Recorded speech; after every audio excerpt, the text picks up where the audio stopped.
மரியாதைக்குரிய சபாநாயகர் அவர்களுக்கும்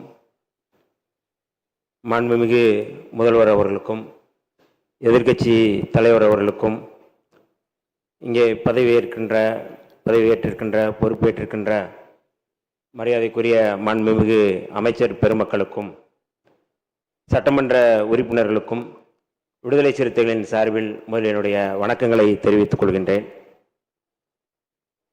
இன்றைக்கு இந்த 17வது சட்டப்பேரவையில் புதிதாக சபாநாயகராக தேர்ந்தெடுக்கப்பட்டுள்ள மரியாதைக்குரிய ஐயா ஜேசிடி பிரபாகர் அவர்களுக்கும் துணைத் தலைவர் மரியாதைக்குரிய ரவிசங்கர் அவர்களுக்கும் விடுதலை சிறுத்தைகளின் சார்பிலும் எமது தலைவர் எழுச்சி தமிழர் தொல்காப்பியன் திருமாவளவன் அவர்கள் சார்பிலும் எங்களுடைய வாழ்த்துக்களை தெரிவித்துக் கொள்ள கடமைப்பட்டிருக்கின்றோம்.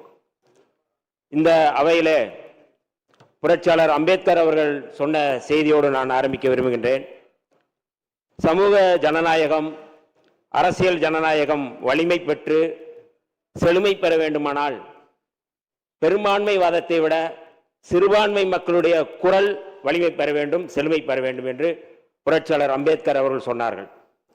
அந்த அடிப்படையில் இந்த அவையில் ஆளும் கட்சியினுடைய குரலை விட மக்களுடைய உணர்வுகளை பிரதிபலிக்கக்கூடிய எதிர்க்கட்சிகளுடைய குரல் இங்கே வலிமை பெற வேண்டும் என்று அதில் இருக்கிற நியாயங்களை, அதில் இருக்கிற உணர்வுகளை புரிந்து இந்த அவை நடக்க வேண்டும், அவைத்தலைவர் நடக்க வேண்டும் என்று நான் தாழ்மையோடு கேட்டுக்கொள்கின்றேன்.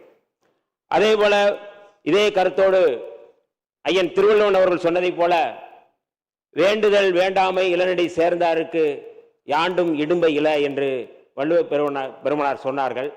அந்த அடிப்படையில் மரியாதைக்குரிய அவைத்தலைவர் அவர்கள் வேண்டுதல் வேண்டாமை இல்லாமல் எங்களை போன்ற இரு உறுப்பினர்கள் நாங்கள் விடுதலை சிறுத்தைகள் சார்பில் வந்திருக்கின்றோம்.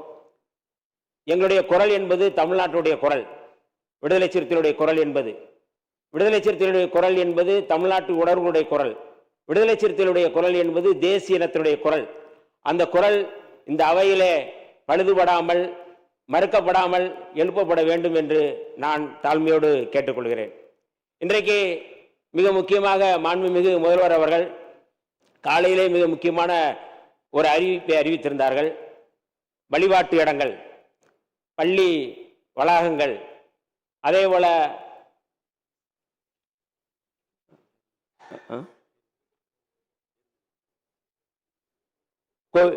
கோவில் தானே அது, மக்கள் கூடுமிடம், இந்த இடங்களில் மொத்தம் 717 மதுக்கடைகள் மூடப்பட வேண்டும் என்று அவர் அறிவித்திருப்பதை விடுதலை சிறுத்தைகளின் சார்பில் நாங்கள் வரவேற்கின்றோம். அதேபோல தமிழ்நாட்டில் மிக முக்கியமாக ஒரு நாகரிகமான அரசியலை முன்னெடுத்திருக்கின்ற மாண்புமிகு முதல்வர் அவர்கள் நேற்றைக்கு முன்னாள் முதலமைச்சரை சந்தித்தது, இது ஒரு எதிரும் புதிருமாக இல்லாமல் தமிழ்நாட்டை வலிமைப்படுத்தக்கூடிய, இன்றைக்கு சனாதன அரசியலை முன்னெடுக்கக்கூடிய ஒன்றிய பாஜக அரசுக்கு எதிரான ஒரு குரலை, முன்னெடுப்பை, ஒரு அரசியலை இந்த அவை தலைவர் அவர்கள் முன்னெடுக்க வேண்டும். இங்கே இருக்கின்ற அத்தனை உறுப்பினர்களும் நாங்கள் அத்தனை பேரும் ஒருங்கிணைந்து இங்கே ஒத்துழைப்பு கொடுப்போம் என்று சொல்லி இந்த அவை சிறப்பாக நடக்க வேண்டும்.